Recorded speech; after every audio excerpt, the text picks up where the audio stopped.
Infección será nuestro tema principal y platicaremos con su realizador, Flavio Pedota. Bienvenidos a Cinemanet. El cine se ve, pero también se escucha. Cinemanet. Con Carlos del Río, Enrique Figueroa, María Ramírez, Diana Gómez y Roberto Ortiz. Cine y más cine. Bienvenidos. Cinemanet. @Cinemanet en Twitter, facebook.com/Cinemanet, Cinemanet1 en Instagram y Cinemanet1 en YouTube son nuestras redes sociales. Yo soy Charlie del Río, les doy la más cordial bienvenida. Lo hago a nombre de Paulina Villavicencio, productora general de nuestro programa, de Uriel Valdés Urismán, nuestro productor, y me da muchísimo gusto saludar a Enrique Figueroa Anaya. ¿Cómo estás, Enrique? Mi estimado Charlie, gente que nos escucha de Cinemanet, familia Cinemanet, muy bien, muy contento de estar otra vez aquí en los micrófonos. Pues ahora con el gusto de recibir a un realizador de Venezuela, Flavio Pedota, que está estrenando en diferentes países de manera simultánea su película, en muchos países menos en Venezuela, y ese es un tema que después habrá que comentar. ¿Cómo estás, Flavio? Bienvenido. Gracias por la invitación. Qué gusto verlos otra vez. A Enrique lo conocía desde el Festival de Guadalajara y bueno, gracias por el espacio y por todo. Al contrario, los dos ya vimos tu película, vamos a platicar sobre ella, pero la primera pregunta que siempre le hacemos a los directores que nos acompañan, en este caso tú, guionista y director de la película, es que brevemente, sin decir spoilers, nos digan cuál es la premisa de la cinta, para que quienes no la hayan visto, la película ya está estrenada en algunas ciudades de nuestro país, aquí en México, pero estaría bien que tú dijeras de qué va la cinta Infección.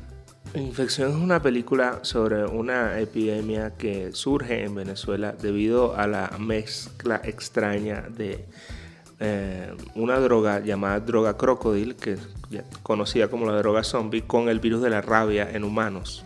Esto crea una mutación extraña en las personas y convierte a los seres humanos en seres agresivos y caníbales, ¿no? Entonces, esta epidemia se desarrolla en una Venezuela actual y se convierte en una pandemia zombie dentro de nuestro país, que destruye todo, que hace que se cierren las fronteras, que bueno, hay muchos temas ahí a tratar y Infección trata sobre eso. Y un padre que es doctor, que está en medio de todo este caos, separado de su hijo, se embarca en un viaje a través del país para salvar a su hijo o ver si puede salvarlo del contagio.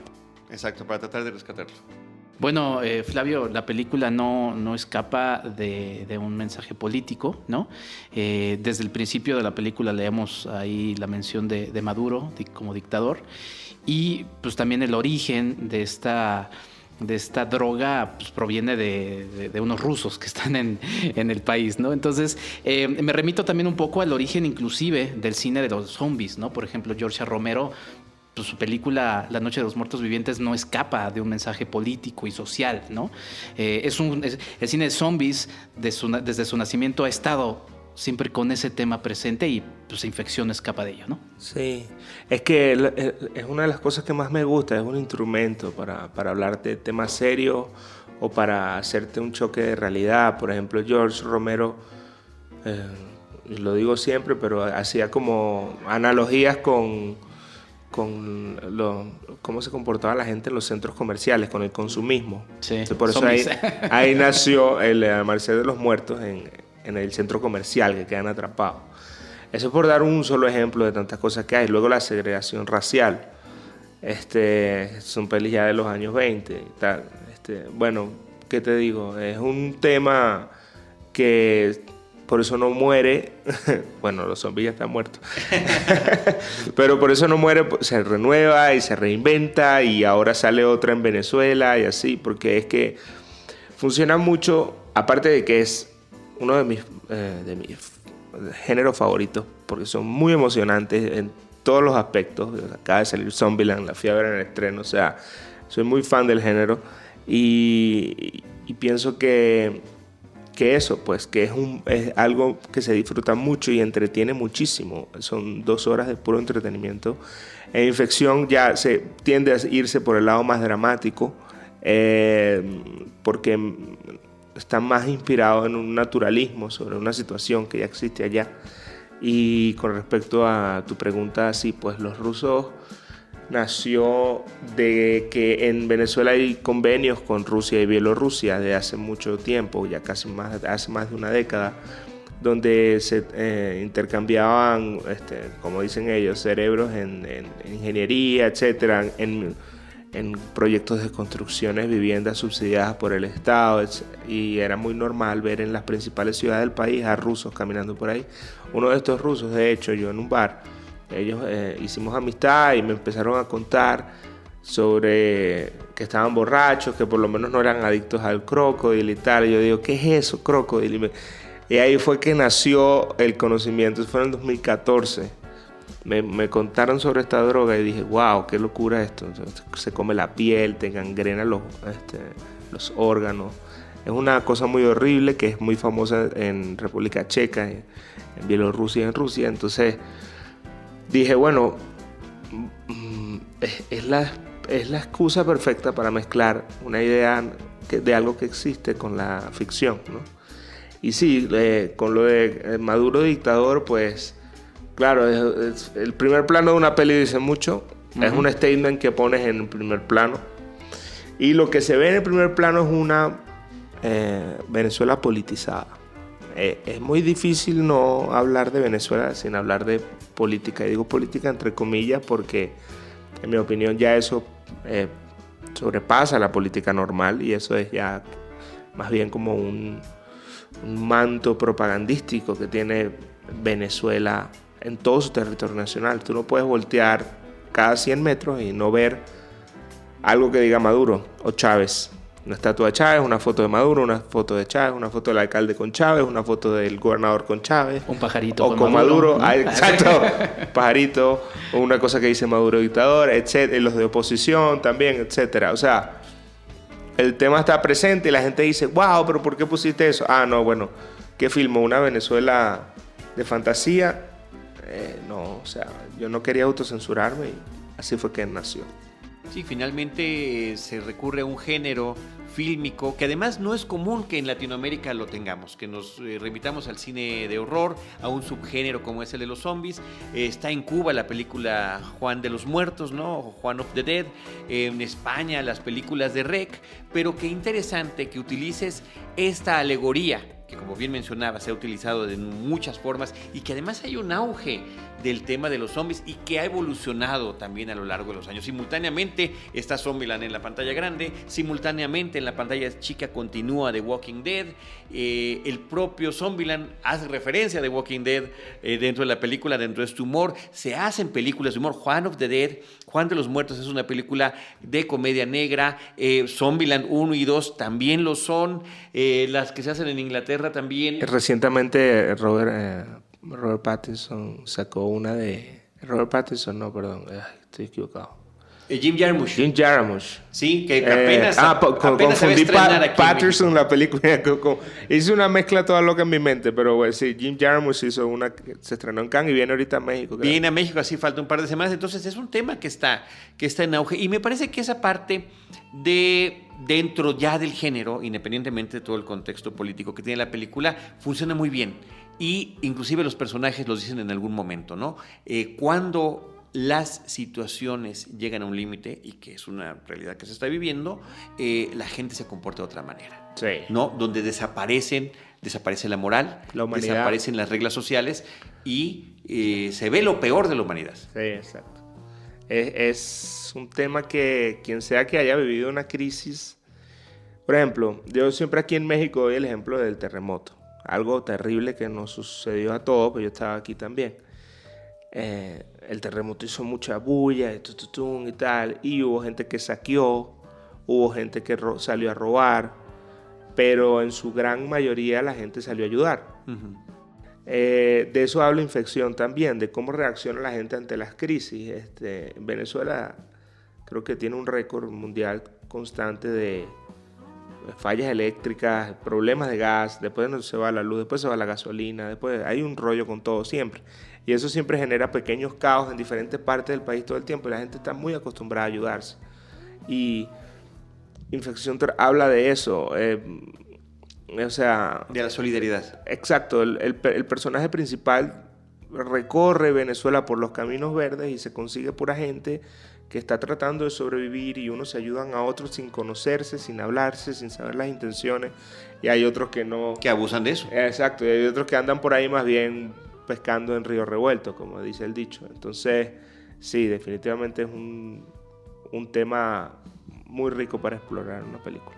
Platicaba ya Charlie sobre pues lo poco común que nos es en el cine latinoamericano encontrarnos con una película de zombies, y bueno, cuando vemos Infección, pues vemos todos los elementos, vemos a los zombies, los vemos correr, vemos explosiones, vemos muchas cosas que a nivel producción uno se pregunta, bueno, desde el principio tampoco es que tan común que nos llegue cine de allá. ¿Cómo se hizo esta película? Y cuéntanos un poquito del tema de producción de Infección. Las escenas que vemos son de Caracas, hay muchas tomas aéreas de la ciudad. Cuéntanos un poquito de estos detalles, Flavio. Bueno, la producción fue independiente, entre amigos y familiares. Incluso fue todo cerca de un pueblo a 1 hora de Caracas, como decir de la Ciudad de México, Cuernavaca, algo así, ¿no? Un pueblo pequeño, bueno, mucho más pequeño que Cuernavaca. Cuernavaca ya es una ciudad. Pero un pueblo pequeño, todo se grabó en un radio como de 25 o 30 kilómetros así alrededor, y eran asentamientos campesinos y tal, y ahí hicimos el truco de que estaban ellos viajando por toda Venezuela, pero en realidad era que estaban por ahí. La producción, yo no quería que se viera... A ver, ¿por qué es difícil hacer una peli de género, de zombies? Porque o la haces muy contenida en una habitación con 5 zombies afuera y estás atrapado, o te avientas la ciudad destruida, y eso es lo que amerita. Y lo que un fan del género de zombies espera ver en una película de zombies. Yo quiero ver cómo se destruye Venezuela. El apocalipsis. Exacto.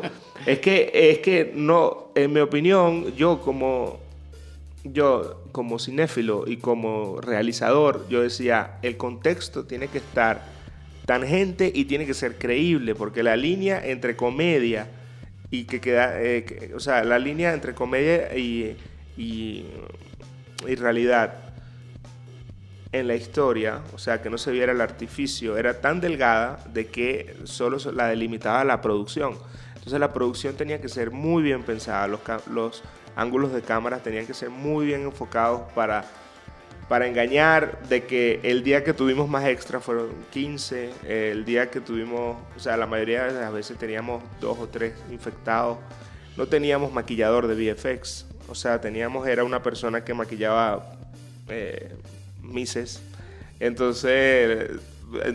Misses de concurso de Miss Universo. De belleza, okay. Sí. En Venezuela es muy común las Misses. Sí. Entonces teníamos una persona que maquillaba Misses y que no sabía nada de efectos visuales, especiales, perdón, y o sea, fuimos buscando un look realista, bueno, sudado, sucio, con sangre.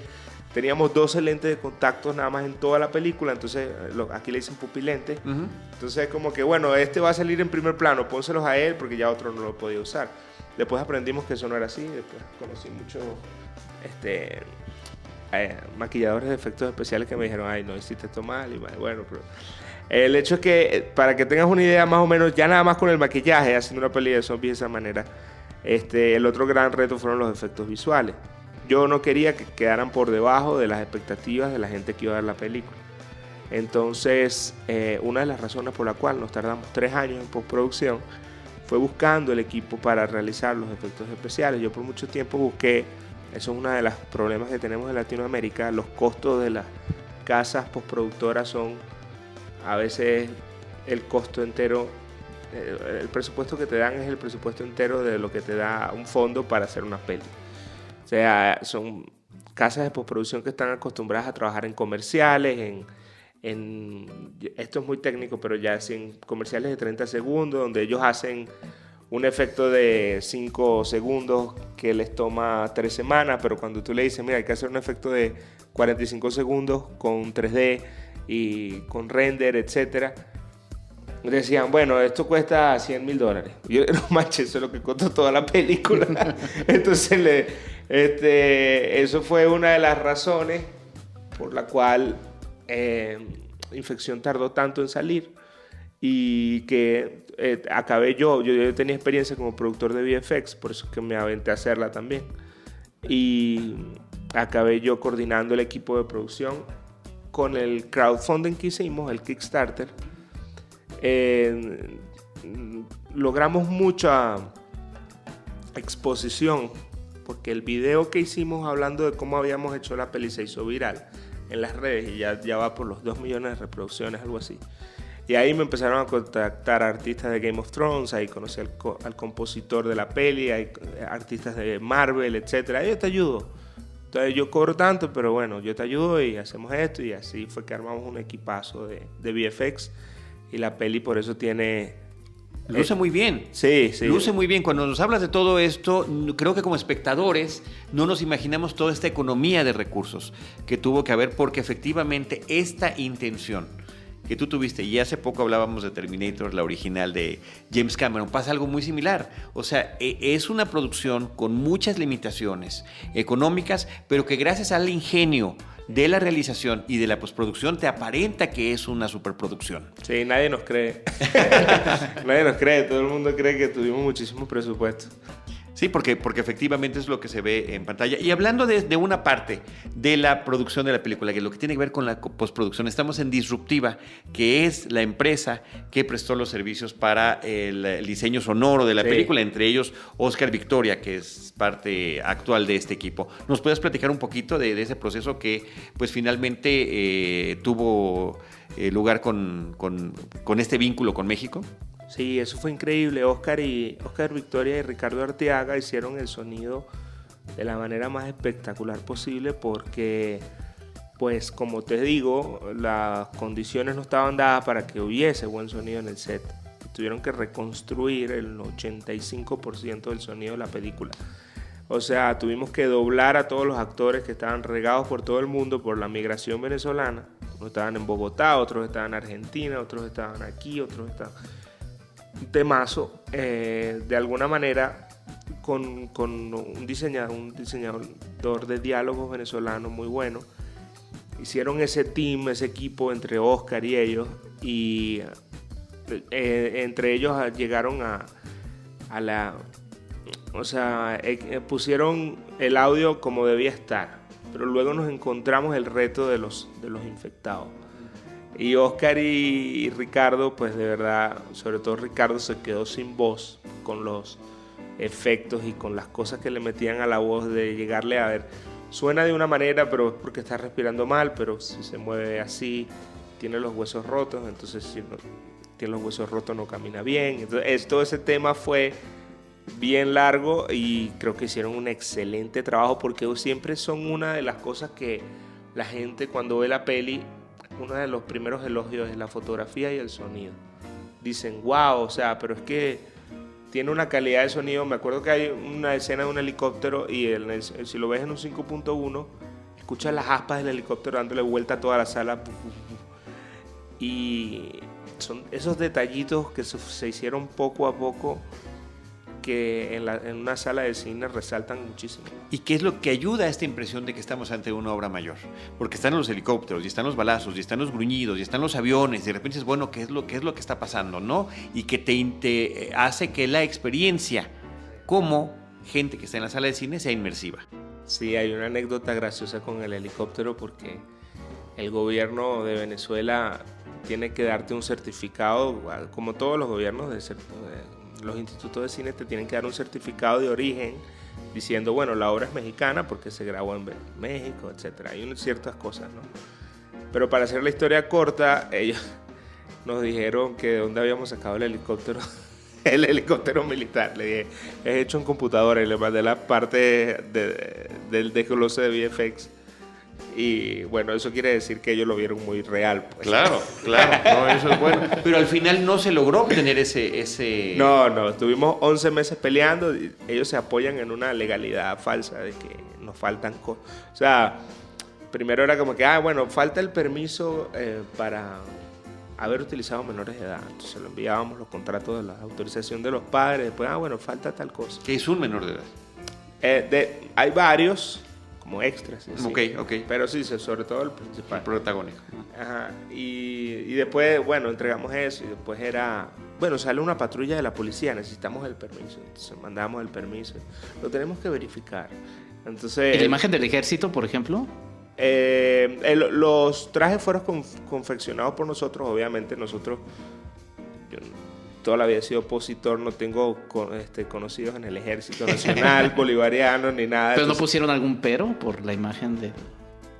O sea, sí, lo primero que dijeron es, ¿quién les dio permiso para grabar el ejército? Yo le dije, mira, a ver, si te fijas bien en la película, hay un vato, esa expresión mexicana me encanta. Le dije, hay un militar que tiene un uniforme de camuflaje en la parte de arriba y abajo tiene un pantalón verde y tiene unas botas que son diferentes al del otro. O sea, como puedes notar, todo ese uniforme lo hicimos nosotros y bien mal, porque es que está todo disparejo. Unos tienen camuflaje, otros tienen uniforme de Guardia Nacional y así. Sí, pero en una situación apocalíptica que se queda justificado de alguna forma. Sí, y aparte, lo primero que yo le dije, muchachos, es ficción, no se tomen la película tan en serio. Pero no les gustó esa Pero respuesta. al final, Flavio, todos estos obstáculos obedecen al contenido Sí. que hasta ellos mismos identifican político de la película. Sí, porque es un veto cobarde, o sea, no es un veto frontal. Uh-huh. No dice, no te voy a permitir proyectarla por esto y aquello, sino buscar dentro de un marco de la legalidad. Porque no entregaste por triplicado la forma, ¿no? Exacto, de una cosa.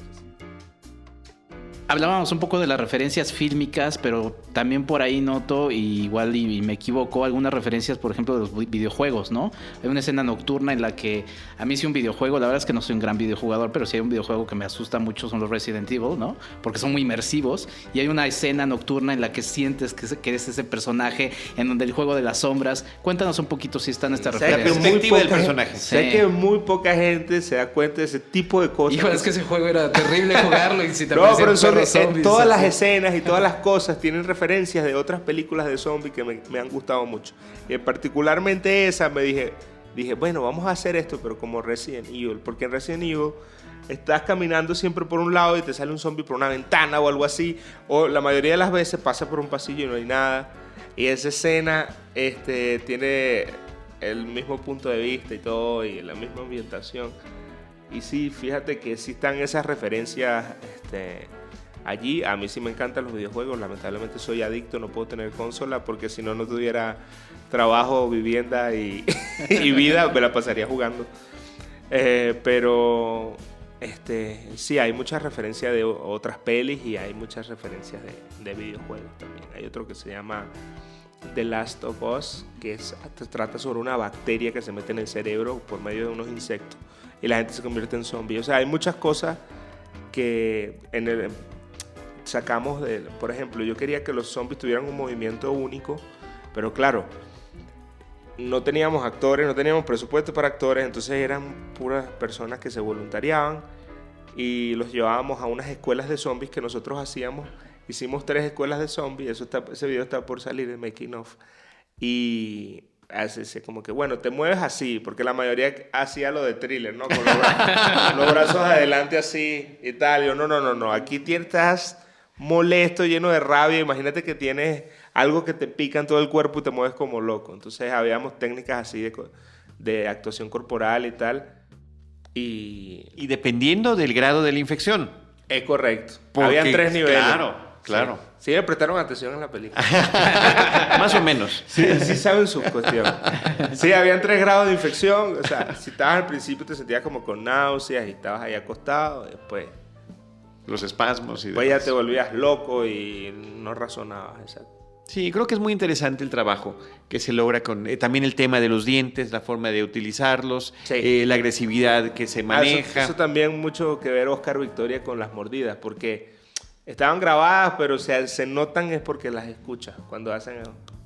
Sí, claro, que insisto, todo ese tipo de trabajo me parece que es interesante y al final el que lo está orquestando justamente desde el guión, desde la producción y después en la postproducción, pues eres tú y que logra tener este buen resultado como película general. Ahorita ya lo estamos desmenuzando, porque este es un programa especializado que a eso nos dedicamos, Exacto. pero que no se percibe si uno está viendo la película Sí, total. de manera normal. La audiencia general. Otro tema que quisiera platicar, no sé cuánto tiempo nos queda, ahorita me va a decir Urisman, es el de los créditos de la película, los créditos finales, porque estamos ante una serie muy atractiva de imágenes animadas que nos refieren a diferentes momentos de la película, pero que también nos refieren a situaciones actuales, sí. reales. Y la otra es, después de esas imágenes, tenemos una especie de pequeños comentarios falsos documentales, donde en diferentes lugares, incluyendo la Ciudad de México, cerca del monumento al Ángel de la Independencia, vemos lo que tiene que ver con el éxodo de la gente de Venezuela, lo que tiene que ver con la xenofobia, lo que tiene que ver con discriminación, con un montón de temas que todos, Flavio, son vigentes lamentablemente, ¿no? Sí. Y no exclusivos, por supuesto que no de los venezolanos. Cuando empezó el proyecto fue en el 2014. En el 2015 filmamos a finales, ¿no? En el 2016 empezó la migración masiva total en Venezuela. ¿Qué quiero decir con esto? Cuando yo hice el guión, en la escena final, que Adam está manejando en el carro y va al avión, ahí habían una dualidad. El personaje Johnny se compraba un caballo y se quedaba en su pueblo, y Adam se montaba en el avión y se iba. Eso habla de las decisiones que tenían los venezolanos. Uno se queda y el otro se va, ¿no? Al final lo del caballo nos jalaba mucho dentro del contexto de la escena y decidimos eliminarlo, lamentablemente, porque me encantaba ver a Johnny, mi personaje favorito, no le digan a nadie. Y se iba en el caballo, ¿no? En la radio, mientras Adam manejaba el avión, se escuchaba unas locuciones hablando de que Venezuela había quedado en ruinas, de que la gente estaba tratando de salir por las fronteras, de emigrando, de que las nuevas generaciones no se querían quedar aquí, etc. Pero en el momento en que filmamos, hasta que terminamos la película, la situación de Venezuela me inspiró a cambiar esa escena, a decir, mira, porque yo voy a mostrar esto en la radio, es aburrido, Adán manejando allí, escuchando eso, y no se sentía. Yo dije, no, aquí hay que mostrar qué pasó después de la epidemia, qué es lo extraño de la película, que ni siquiera yo lo sé describir, porque se fue a una realidad que aumenta demasiado. Por ejemplo, en la película dice que hay 5 millones de venezolanos que emigraron de Venezuela, y ahorita la ONU dice que ya van casi llegando a 6. Entonces es algo que me sobrepasa, pero a ver, yo quería mezclar dos cosas. Primero, me encanta mostrar qué pasa luego de una epidemia zombie. Me encantan las pelis que lo hacen. O sea, ¿no? El Amanecer de los Muertos, yo sí le quito a Tom Savini y a George Romero, que de repente salían en una hoguera. ¡Ay, ya matamos a los zombies! Ya todo se resolvió. Y yo decía, ay, ¿qué pedo aquí? Quería ver más. Quería ver cómo quedó la ciudad y qué iban a hacer ahora y tal. Y hay películas que se basan específicamente en eso, como The Cure, que es irlandesa, creo, o inglesa, no sé si inglesa o irlandesa, y hablan de los curados y cómo viven luego de la infección y tal. Pero yo quería mostrar un poquito, aunque sea. Entonces yo decía, bueno, yo quiero mostrar qué pasó con los venezolanos luego de la epidemia. Y así fue que nació el falso documental al final de la peli, y se mezclan imágenes de la vida real, lamentablemente, con los testimonios falsos de actores. Sí, bueno, me parece que queda en ese sentido pues muy bien integrado en lo que tiene que ver con el comentario que la película que estás haciendo tiene. Sí, hay obviamente a lo largo de la película algo de desesperanza, ¿no? Presente. Estas notas de que Venezuela se comienza a aislar, la crisis humanitaria, los grafitis que están ahí presentes a cada momento, inclusive por ahí algo de sarcasmo, ¿no? Espectacular, gigantesco, con el mensaje, un logro de la revolución bolivariana, ¿no? En medio del desastre. Pero al final no te escapas de dejar un mensaje ahí, del que no ahondaremos. Es muy literal la forma en la que hay una solución a esta epidemia zombie. y que también se inserta, lo platicábamos antes de entrar a grabar, Flavio, en lo que sucede en nuestros países, ¿no? Es un mensaje que también es una película que también marcará un momento histórico de nuestras naciones. México, obviamente, con sus propias problemáticas. En Chile hay una serie de manifestaciones, en Ecuador, en Bolivia. Y de repente parece que Venezuela se nos ha olvidado un ratito, cuando ha llevado muchos años presente con este tema, pero decides meter un mensaje de esperanza que era importante con el que quería cerrar, ¿no? Sí, bueno, que el hijo sea la representación de la cura era... La sangre de los niños menores a 10 Exacto. años. ¿No? Bueno, para ser literal. más específico, sí. Ya contamos el final de la película. Pero mira, esto se disfruta a posteriori, no te preocupes. No importa, sí. El final era ese. Mira, yo tenía la idea al principio de matar a Dama en la autopista. Y ya. O sea, yo quería dejarlo muerto ahí, irme hacia arriba en un dron, amanecer y mostrar noticias de Venezuela destruida y que nada tuvo que ver con ellos, y así quedó. O sea, la desesperanza total. Y dije, si tengo en mis manos el poder para dar un poquito de inspiración y de esperanza a la gente que vea la peli, yo no le voy a hacer esto, porque ya hay demasiadas cosas malas en Venezuela. Entonces yo tomé la decisión de esto, ¿no? Yo quería que, bueno, el chamo va a ser, el chamo y los chamos de Venezuela, los chavitos, los niños, van a ser la representación de la cura, porque así es. Cuando hay algo que para nosotros los adultos nos parece imposible, espérate que ellos crezcan, a lo mejor lo resuelvan. Es la idea de la película, ¿no? Entonces, claro, es una metáfora, es una alegoría y sí, mucha gente, bueno, en realidad muchísimos venezolanos apenas la ven, la captan y dicen, no, yo estoy haciendo eso con mis hijos, yo les enseño y tal. Y yo digo, bueno, la peli está para disfrutarla, la peli tiene demasiado para sacar. Pero la historia central es eso, ¿no? Y sí, eso está allí presente. Muy bien, pues no sé, Flavio, si tengas algo más que agregar, si hay redes sociales de la película, redes sociales tuyas, algún mensaje que estemos omitiendo y que sea interesante para nuestros amigos cinéfilos. Esto sale como a nivel... Es podcast. Es podcast, ok, perfecto. Sí, se lo sentí muy relajado. Me encantan los podcasts. Bueno, la película está ahorita en Guatemala, va a estar el 28 en Perú, está en México y en otros países. Si quieren checar la cartelera, pueden en nuestras redes sociales, que es lo único que controlamos como producción, son Infección Film, como filme, todo pegado, Infección Film, en Instagram, Facebook y Twitter, y entonces ahí encuentran toda la información de las carteleras por país y también las plataformas en las que ya está la película.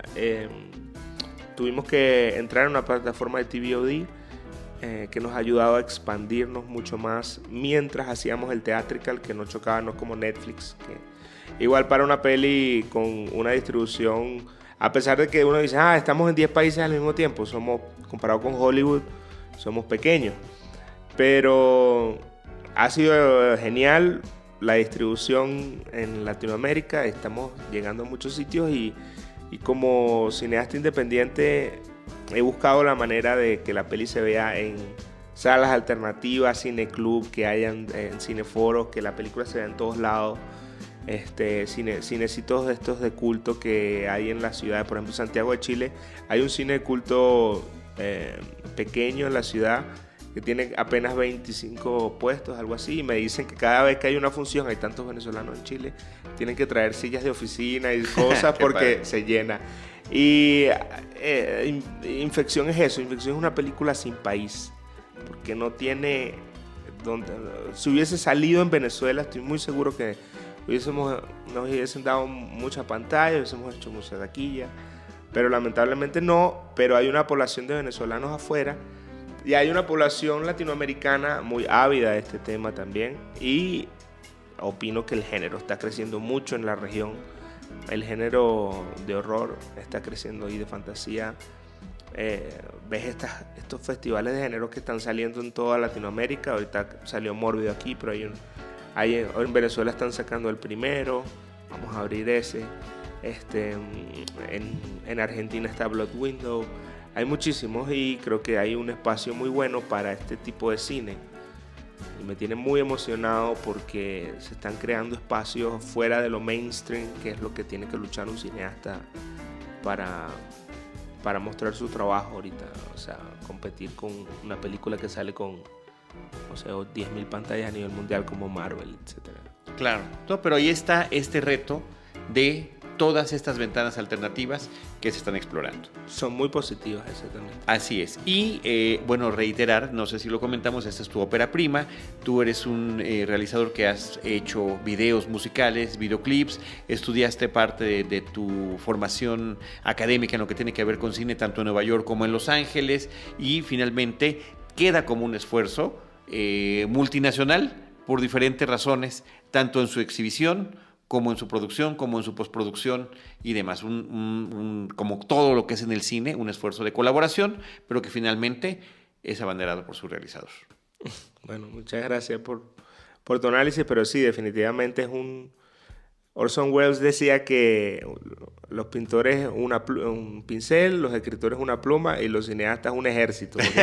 Hace falta un ejército de gente, es tanto, no solamente ahorita, sino cuando la terminas, personas como ustedes que se dedican a promover los espacios y eso ayuda mucho.